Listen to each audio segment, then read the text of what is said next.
এই হচ্ছে গিয়ে দুপুরে রান্না করা আস্ত শেরপুঁটি মাছ। বাবা গরম। আর এই হচ্ছে গিয়ে মূলার তরকারি দিয়ে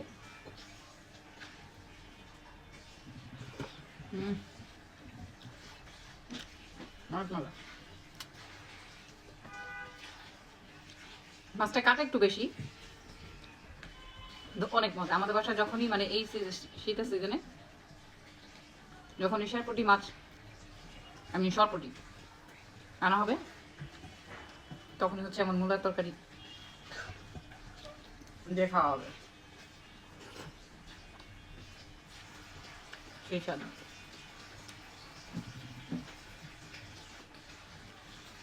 আর এমন আস্তে আস্তে মাছ খাওয়ার স্বাদই আলাদা।